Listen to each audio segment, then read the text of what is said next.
here we are. Is the fact that it says stop up there a problem?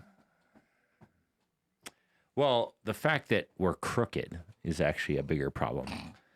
Is it me that's crooked or? You just got taller than me. I know, I like that. I don't know how that happened. Good job. I think it's the chiropractor. It's either that or the fact that the camera is literally diagonal. I actually do have an interestingly long torso. Yeah? Yeah, and in actual fact, my brother's 6'3", and when we sit down, we're the same height, and then he stands up and his legs are I have short legs. I have swimmer's build. Apart from the workout and the being able to swim fast. Generally, swimmers, again, I don't know why we're starting here. Swimmers have long torsos and short legs. So Michael Phelps has the torso of a 6'10" man, and he's only 6'5". Something about having a long torso and short, powerful legs. That's what I have. So now, well, there's a new. Did you know there's a new swimming theory that you do very little with your legs? What's that like? That new? One of the Olympic female swimmers, she like barely even exerts any energy from her legs. It's like all upper body. I think I used to do that when I was a swimmer. I had just super fast arms. Like my arm speed was like, I remember getting in a race with another lifeguard and they're like, I just can't keep up with your arm speed. I was like, wow. Yeah. I didn't know it was good, but it is. Well, we have audio. And you've got some waffle at the start of the show just to check the audio. Yeah. And I'm going to go make our once straight camera straight again. Yeah. I feel so tall. This is amazing. I don't know what's going on. You're just so tall. Like you're so tall that your head's getting cut off, which means either you're tall or the camera's wrong. Well, the fact that the shelves in the background are at an angle, unless you have angled shelves. Yeah. Yeah, it's not right. No, it's not right. All right. So, Alex, it was actually fun to watch you on Sunday sing with Mike. Yeah. And you were short and smaller. There was just, I was like, I've never seen Aaron look small on stage, but you did. All right. Okay. So don't get am I supposed to be telling you? It's, right. It's kind of zoomed in now. That means. Yeah, I'm like, I can just. I touched the screen. You touch the screen. You touch the bud. Is it better? It's not better angled wise, and your fingers across the thing. It's worse. You're going the wrong way. But it's zoomed in now. Oh, it's not zoomed in anymore. Correct. Okay. And. It's very angled. Okay. No, keep going the way you were going. Keep going. Okay, stop. Nah, yeah, try that. Oh. I gotta be able to tighten it down and stuff. That's a lot better. But my head is now cut off because it's too low. So it needs to go up a bit. No, that's down. Okay, try that. No, okay, try bringing it across a bit because I'm on the very right of the screen. Keep going. Just try that. See what you think. Is that too far the other way now? Yes, probably. Yeah, probably. So you know what's comical about this? Well, I could have just turned this towards. Yeah. Can you even reach it, Shorty? Wow. There, perfect. Oh, come back. Good. Ish. Well, hello, everybody. You know what's awesome about all this effort that we're going into for our video is the fact that this show is way better to listen to than to watch anyway. Yeah, it is. Yeah, so we're a podcast show. We're a podcast show, Aaron has a sonorous voice. So you just listened to us talk about all the visual things that you probably don't care about anyway. Because you're probably not even watching. Speaking of podcasts, we're on Apple iTunes. And you can download us on Apple iTunes and give us a rating if you so wish. But if the rating is bad because we spent more time trying to make us look good on camera, then please don't give us a rating. Yeah. In actual fact, if the rating is going to be bad, just don't give us a rating in general. Yeah. That interesting. We don't want honesty on this show. My wife does Instacart shopping, so she goes and she shops for people, and they can give a rating. But the system is pretty flawed that you can just, without really paying much attention, just give someone a 1-star without really knowing you did it. So that kills your rating, and suddenly you don't get any shops. Suddenly, like, there's nothing for you to do. So she just sits there fuming at these rating systems and stuff. And she actually started messaging people saying, if you're going to give me a bad rating, I'd rather you took the tip away than rate me badly, because the tip away is annoying in the moment, but the bad rating is going to kill me for the next 3 months. So, So don't rate us badly. so here's the question: has she rated our podcast yet? Since she cares so passionately about this. I'm guessing she hasn't. Yeah, I'm guessing I doubt that my wife has she's either. She's a YouTube fan.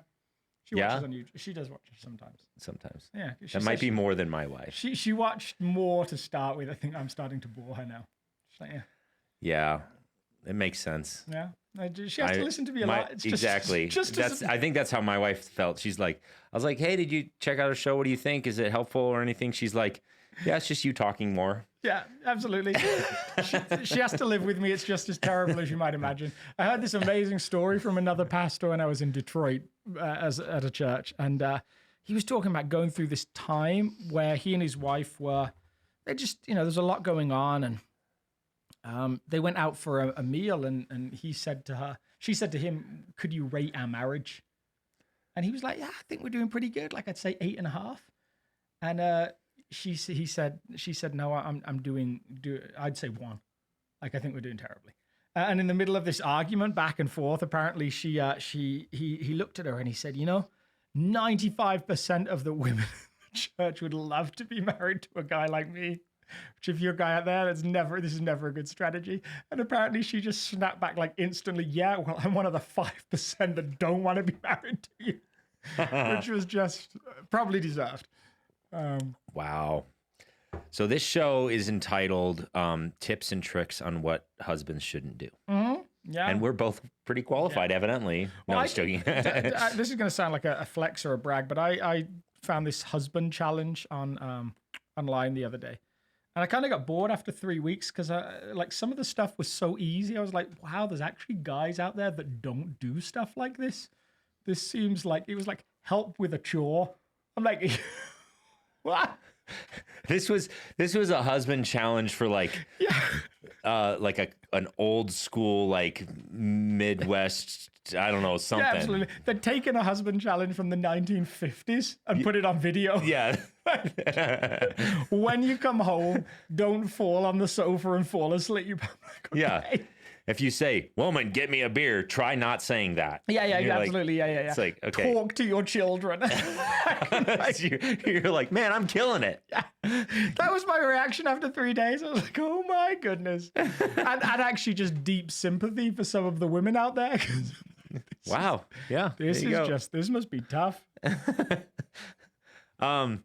So why are we here again? I don't know. To drink tea and talk about the Bible. To drink tea and talk about the Bible. Yeah. Sunday, we kicked off a new series. Mm-hmm. Yeah. And we started explaining the series a little bit in the previous week. I'm going to move my chair a bit closer to the microphone. Oh, that's good. Yes. Okay. I'm a loudmouth. You need to get up on there. And I need to.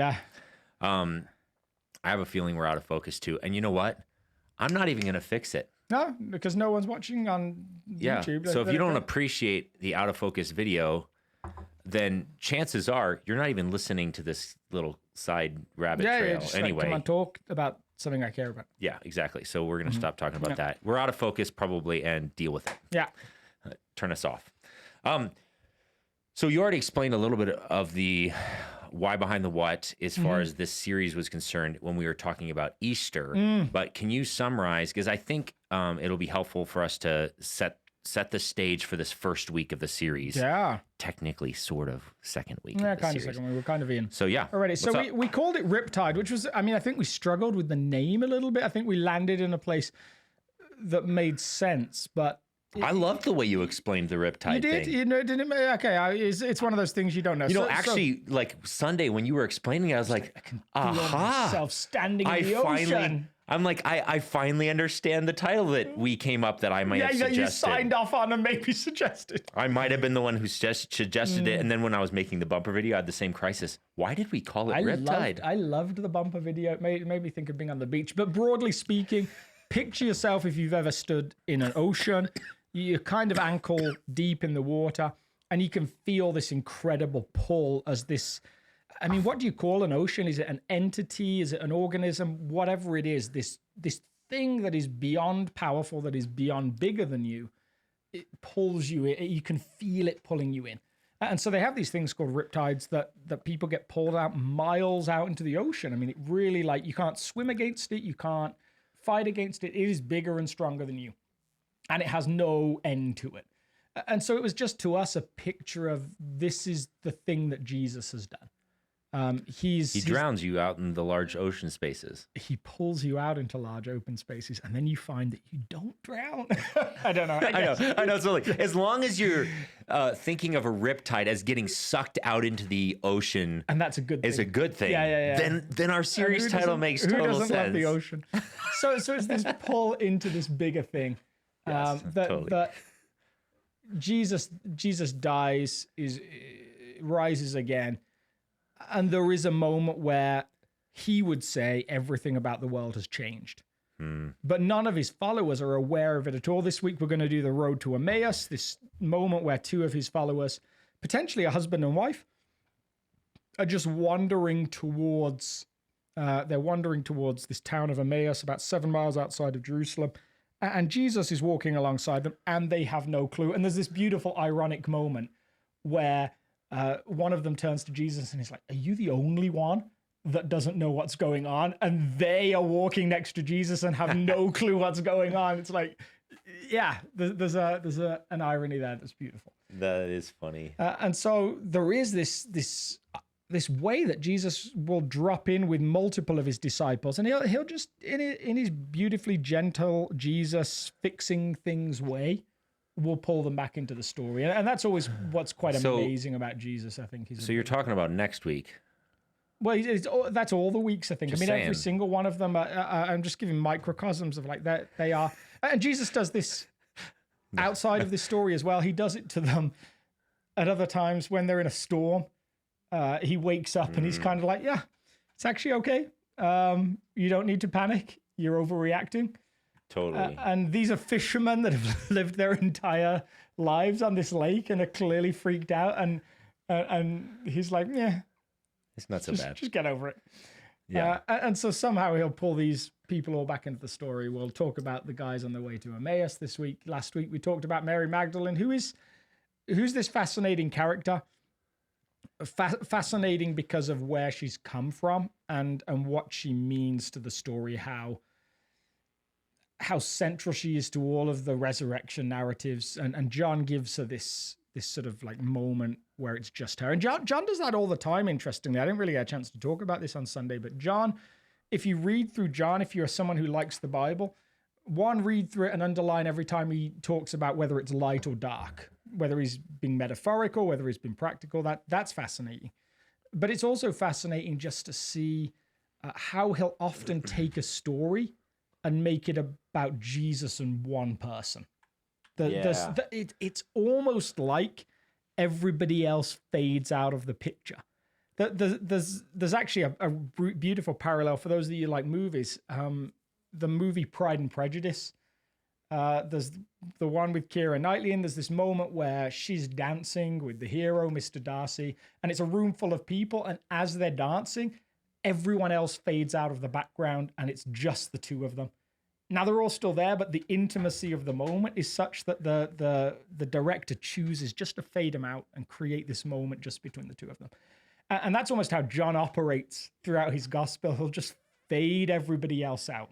When you read Jesus and the woman caught in adultery, there's this moment in John chapter 8, everyone else is gone and it's just the two of them. And it's very much a one-on-one. Jesus has more one-on-one conversations, I think, in John, in his gospel, than all of the rest of them put together. Wow. So, and John is sort of like, tips and tricks on reading the gospels, the gospel accounts, Matthew, Mark, Luke, John. If you tend to like the more spatial, philosophical, artistic expression of things, John might be a great gospel for you, because I mean, that's how I'm wired. I love like the ethereal and stuff. And John is sort of a cosmic gospel. Absolutely, yeah. The others start with very practical. I mean, Mark is like, Jesus started preaching. That's his opening. Yeah. Mark is like getting down to business. This happened, that happened, this happened, this happened, that happened, this happened, this happened. And so if you're just like wanting to get to the bottom line, then that's a really helpful gospel. Matthew and Luke are like, here's some family history, know the Jewish background, And John's like, imagine if you could be there before the world began. In the beginning was the word, and you kind of be like, and you're like, whoa, okay, I'm 2 sentences in, and what's the word? Yeah. And the beginning, and there was like cosmic, and who's the what the? yeah, and I think I know where you're going with this, but I actually may need some help. John is this beautiful book that could lose you in around 3 lines. Yeah. But I love it because, actually, I love this about the scriptures in general. And this is partially true, it seems to be, about the scriptures in general. They're meditative literature. And so if something, maybe again, another little tip for reading the Bible, if something is confusing, abstract, and that sort of thing, it's supposed to like lead you into contemplation and exploration and curiosity. It's like an invitation. One of my favorite things to do is to teach or write on or preach on a text that makes no sense to me initially. And you go deep dive, man. You're it's like, well, it's like if it's the harder it is, sometimes the better the nuggets are inside. Anytime Aaron preaches, there's this moment where I'm like, okay, we lost Aaron. Like it's like down a rabbit hole somewhere. Just investigating, reading, and usually it comes back with some potentially spurious connection to metaphysics or something like that. Fair enough. Where did we go? And then when you hear the sermon, it's all beautifully put together. But there's moments you're like, Yeah, like I actually, we have a member, a guy here at South that when I was first entering into ministry, I was like sharing a talk or something, and I just shared with him the overview. I'm kind of thinking this, and he's like, he sat back and just very gently and wisely said, yeah, you're going to have to make it make more sense than that, though. Yeah. in a very gracious way. In other words, he's like, it sounds to me like you're having deep thoughts, but I have no idea. What you're saying. But you get those people occasionally, like there was someone I was in a meeting with, and I was trying to help them understand like what I was talking about as a vision concept. And I thought I was doing a fairly good job. And everyone's in the rooms is nodding. Like I feel like I'm getting some traction. They're kind of leaning in. And then the guy that had asked the question, I couldn't touch him and said, does that help? He's like, to be honest, I'm just a little more confused now. Okay. It didn't work. Lessons you can learn from people who listen to you. I was once told, sometimes when you're preaching, it feels like I'm on a golf cart with you. And you just decide to drive in a different direction all of a sudden. And if I'm not holding on, then it feels like I'm going to fall out. And I kind of said, well, there's a couple of possibilities. Like one, I just might want you to fall out. I actually might think that's fun. And 2, maybe you need to hold on because we're going to make some turns. But he was probably just trying to help me communicate well with people. Yeah. I So this past week we explored Mary's account, and what you were bringing out, and you talked about several times in the message was how, and this gets into a little bit more of a conversation about the scriptures in general, but which we already started to have. John is trying to communicate a specific message, and so he makes decisions about what to include, what not to include in order to get to a specific point. Like he decided to, all the other accounts have multiple women at this moment, and he decides to zoom in and hyper-focus on Mary's interaction with Jesus because he's trying to communicate something. Yes. So, what's up with that? How do you know when something's literal versus not literal? And how do you handle the scriptures like that? I mean, the difficult part with this is that it's not really about literal. Like John, this writer, is super happy with metaphorical. You might argue that somewhere in these first 3 biographies, these Gospels, Matthew, Mark, and Luke, there's language that says Jesus only teaches in parables. If you to read John, you might say Jesus only teaches in long discourses full of metaphor, because he does. He's like, I am the good shepherd. I am the gate. It's very much like these types of things. So he's very comfortable in the language of metaphor and non-literal. I think if you could find John and grab him and say, are you being literal here? He would say, yeah, I'm being literal. And we as 21st century people would say, but you left out other women. And he would say, I chose not to write about other women.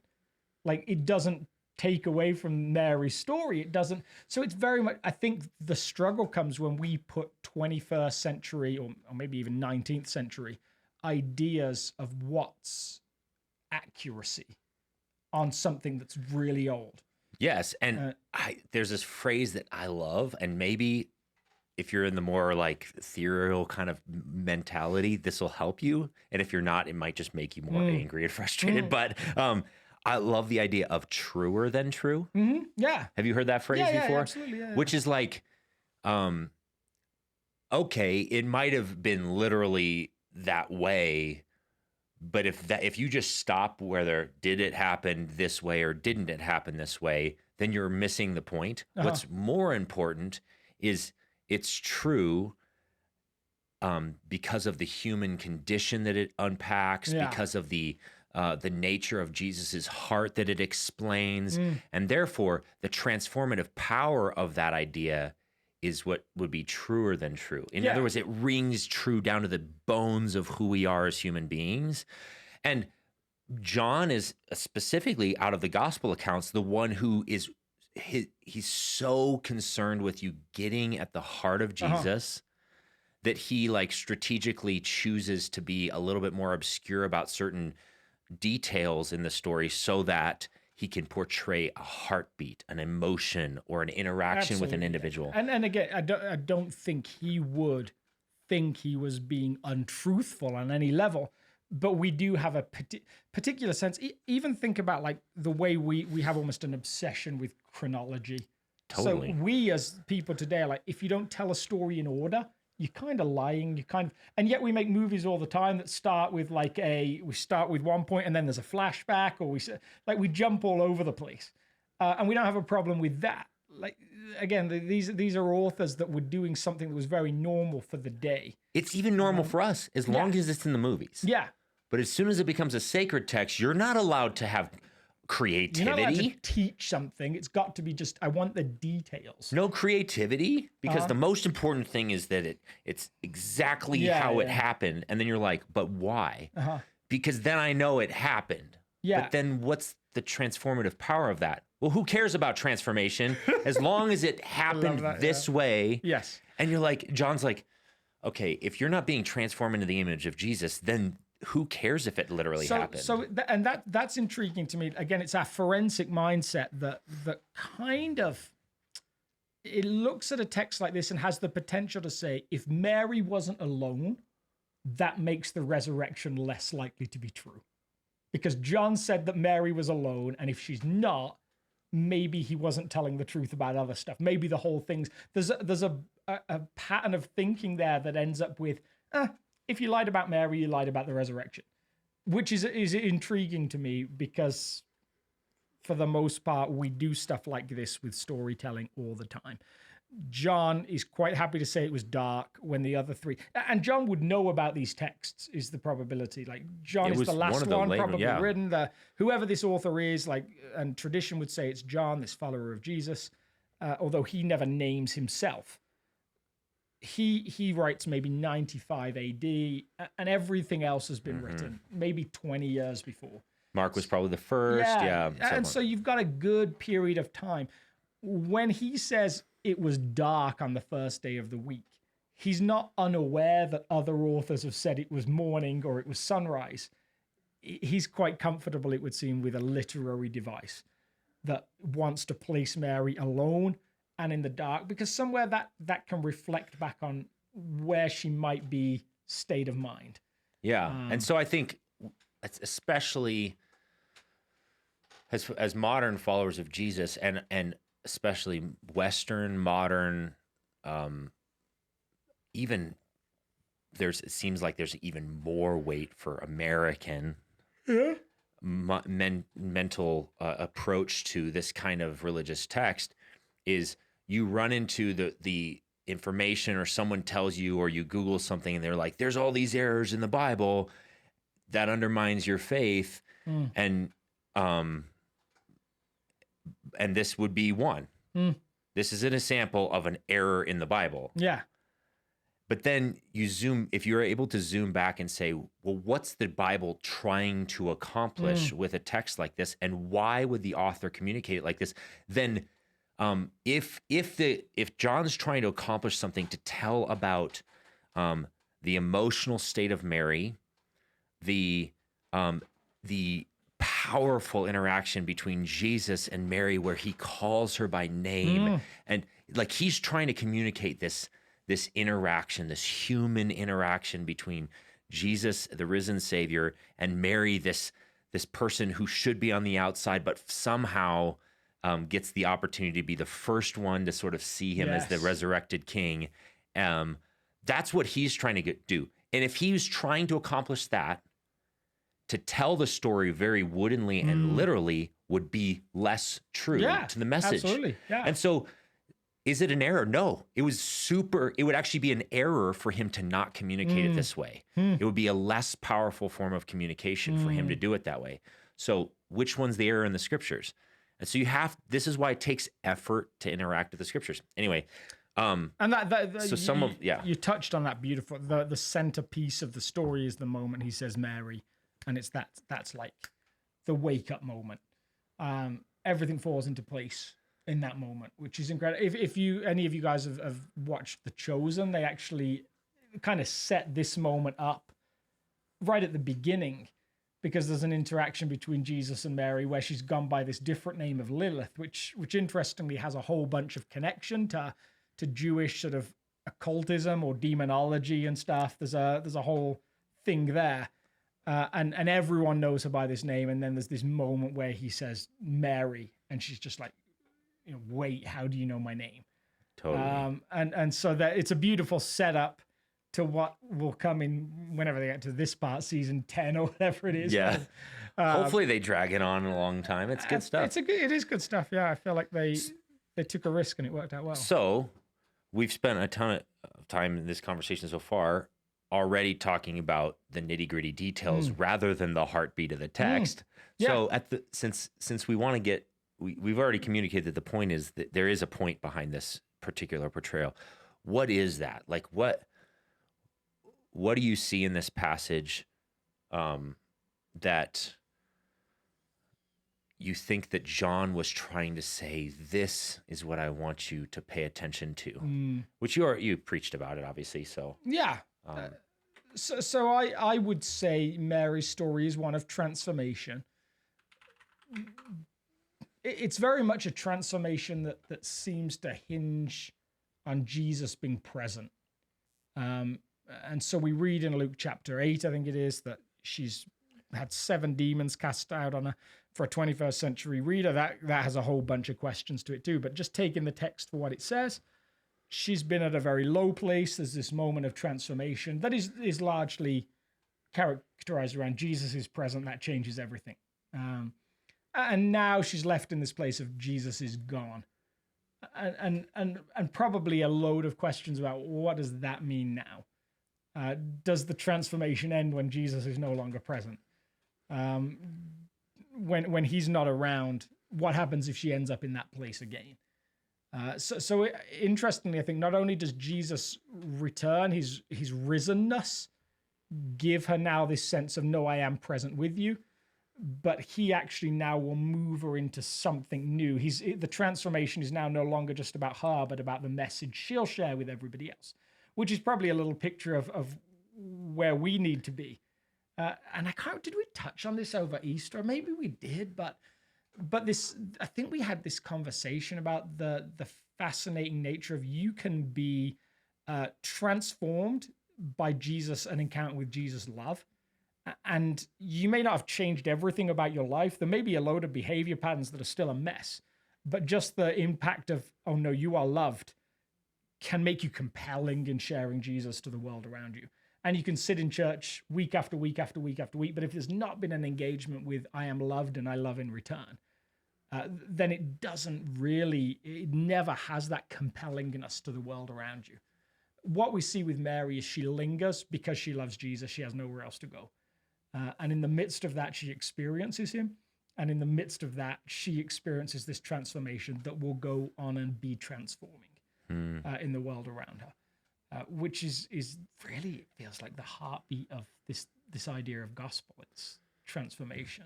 Yeah. So, one of the questions I was pondering as I was reflecting on your message and this passage was, what is it that makes Mary the person that gets the opportunity to be the first? It seems to be just lingering, right? It seems to be so subjective in the sense of she just stayed. She didn't go anywhere. It could have been Peter, it could have been John, but they went home. And I think like some of that is what's going on. And so here's the question.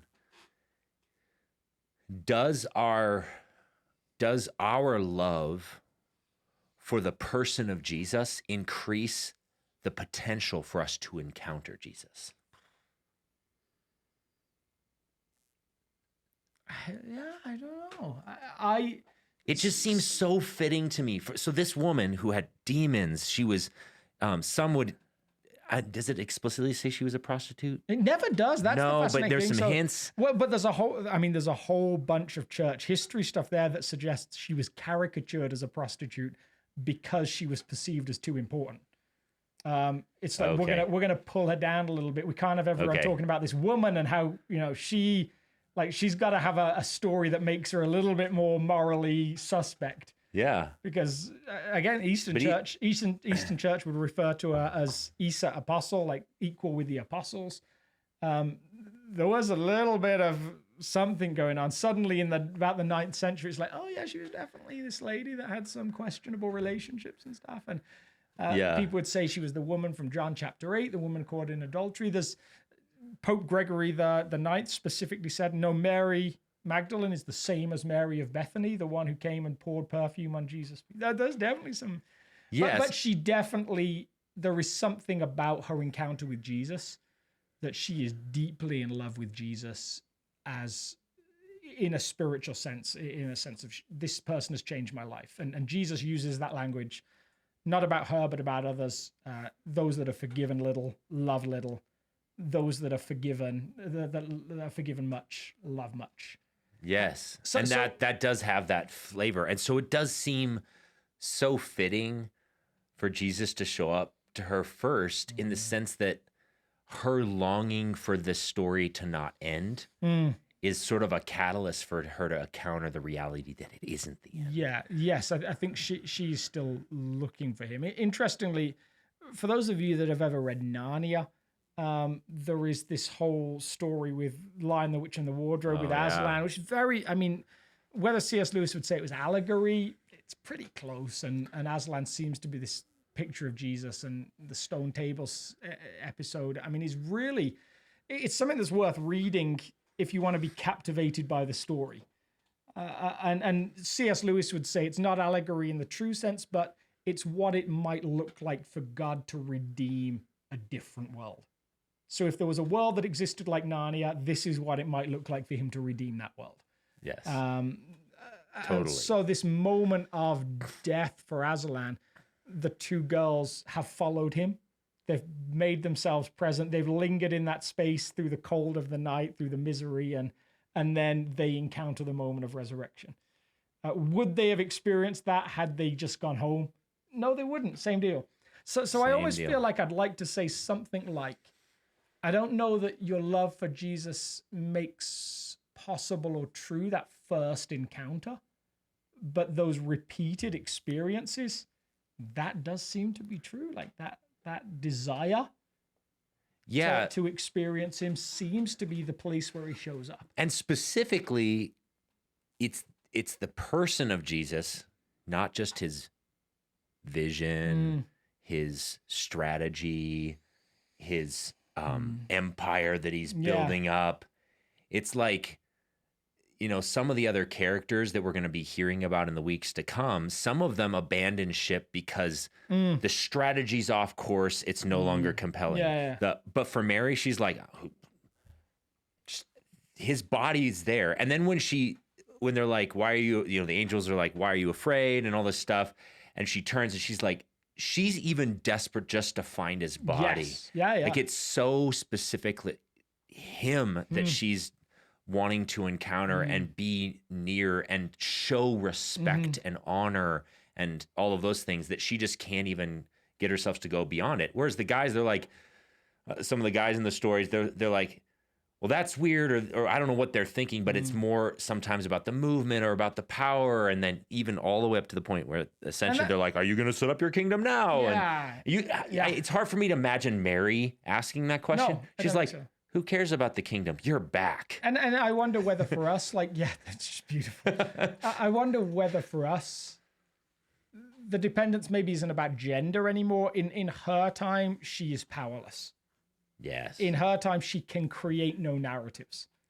The guys, there's some ability to create their own narratives. They can go back to fishing and earn more money. They can go back to tax collecting and earn more money. Is there a loss? Definitely. But is there still a potential for a narrative that might feel better or new? There probably is something there. There's probably not quite the hopelessness that there is for Mary of this was the one narrative that changed. This was the one encounter that changed something, and there is nowhere else to go. And I'm not sure the others quite believe that. I think that I think they come to believe it later when they grasp just who Jesus is. And that's why most of them go off to deaths in different parts of the world, because they say, no, I'm so into this story, there's nowhere else to go. Totally. But in this moment, I think certainly we'll see with the guys on the road to Emmaus, the thing's fracturing. The people are departing. The core group is breaking up. And there's fear because they were. So if you're part of this band of rebellion against both the Jewish system and the Roman system, potentially, according to what a lot of people thought then, and Jesus is this revolutionary that's gonna overthrow Rome, was some of the people's perspective that followed Jesus. And then the concern of the religious leaders was, oh no, he's also undoing and committing heresy and overthrowing our religious system. So there's these two fears of these. And so, and then the head guy dies. What's going to happen to all the underlings? Yeah. So there's some fear. There's this anxiety about all these things. And Mary's just like, I want to show honor and love and respect for the power. He changed my life. Yeah, and if Matthew is right, Matthew says that there's guards on the site of where the tomb is. It's kind of ground zero. It's kind of, there's a lot going on politically and everything. And Mary's still there. It doesn't matter. This is where I'm going to be. And that's the moment that Jesus turns up, and that for her is truly transformative. And she's the one that gets to speak this first message. She's the one that he first says go to, which suggests he can probably send just about anybody.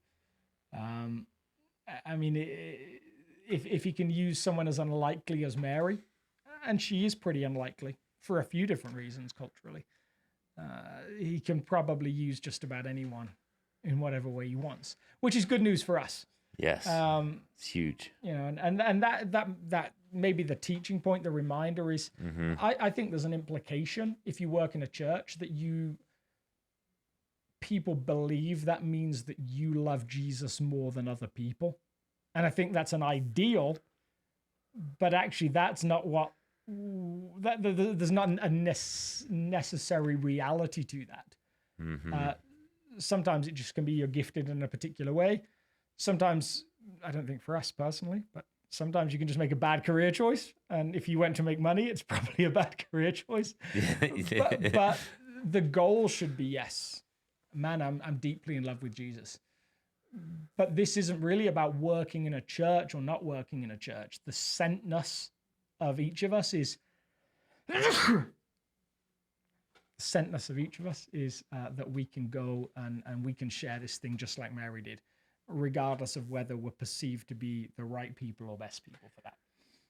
And that being compelled by his love for us is probably a great driver. Yeah. In fact, I think if you look at the entire scriptural account of God's interaction with human beings,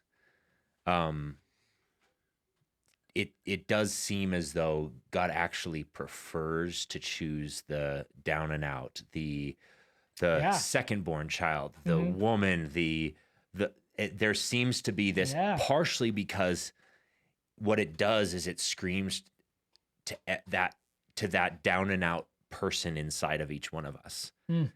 That they're even in the most strong, confident, powerful person inside, there's this doubter potentially, unless you're, there's some studies about some, mental conditions where you don't have some of those doubts. Wow. But where you it seems like, but anyway, we should keep that for the Thomas week. There you go. Thomas is not one of those people. Yeah. So like, I think for most of us, we have these doubts of like, am I living up to what I should be? Am I good enough at this? Like identity crisis stuff.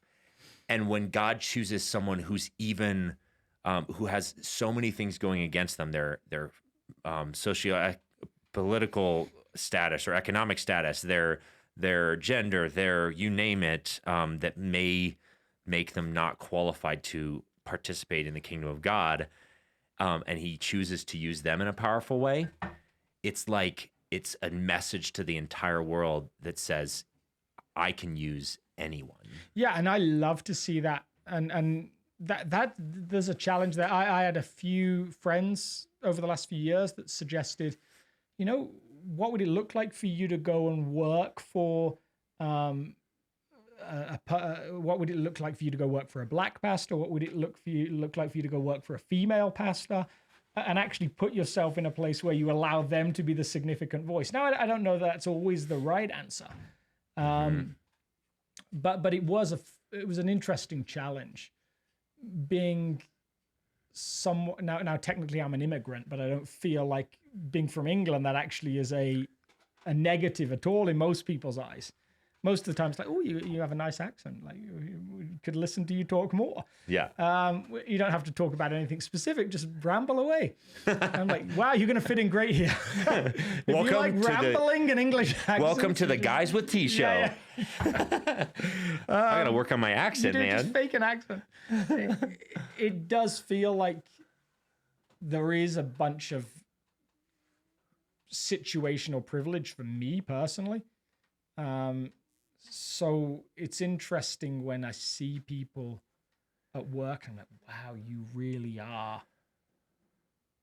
God is just using almost or working in spite of any obvious external gifting or sense of, almost a sense of reason. And Paul kind of pushes that a little bit, it's God takes the weak things of the world and he uses it to confound the people that think they're really wise. And I kind of love that.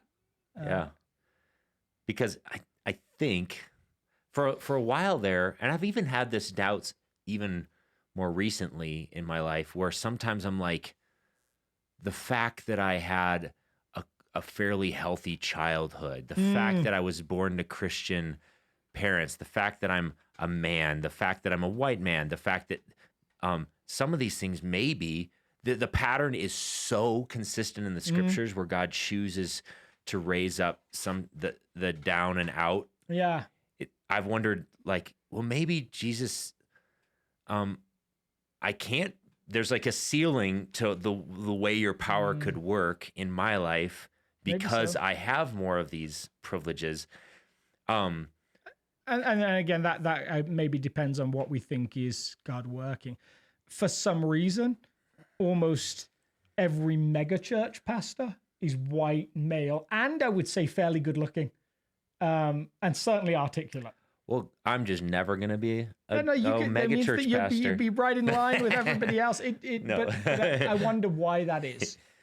If we just think numbers are that's God at work, then no, I'm not sure. I think in some ways the numbers follow the pattern of the world. But some of the incredible ways that you see this good news message of Jesus spreading are definitely through people that don't fit in the normal ways. Yeah. And there's transformation stories all around what they're doing. Yes. And sometimes in churches that are just big for their own sake, maybe not to begin with, but at some point I just wonder whether the stories diminish or the stories Yeah, and I'm not talking about those as Yeah, God at work. No, I'm talking about the scripture specifically, Yeah. like the second-born child, the choosing to use the Gentile or choosing to whatever. are you a second-born child? I am actually. I'm a first-born child. I knew there was a problem. Sheesh. Yeah. Yeah. Anyway, but I think what's actually going on there, because you can't make it's not a universal truth. No. Because there are examples all throughout the scriptures where God uses others as well. But Jesus. yes. Yeah. So there's all sorts of examples. So it's not like a hard, fast rule. But what I think what God's up to in some of these stories is he's actually trying to say every one of us has that person inside of us that we doubt. And I can use even you in your brokenness. And I think it's like a universal message to all of us that there's a poor, unwise, broken part of all of us. And I've used the outwardly poor, the outwardly broken, the outwardly, and therefore I can use even you. You know what I mean? I love that. I love it. So is there any final thoughts you have for Mary? Is there a takeaway that someone's listening to this midweek? They're reflecting back in the message or whatever.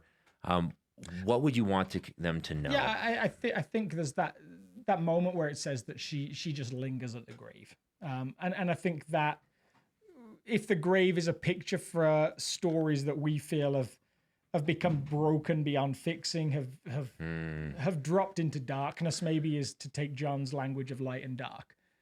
There's not really a solution, there's not really a fix always.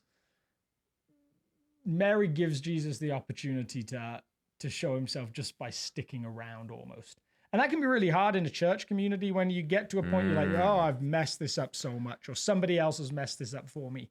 Being willing to stay and linger is tough.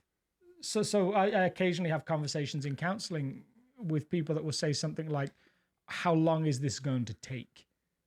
And I'm like, I don't know. It could be ages. It could be a long time. Sometimes just being willing to stick around and just say, Jesus, I'm still here, regularly and often is the best thing that we can do as we wait for transformation. So I think for someone, if you find yourself in a place where I've kind of given up hope on this, or this story feels like, again, dropped into darkness,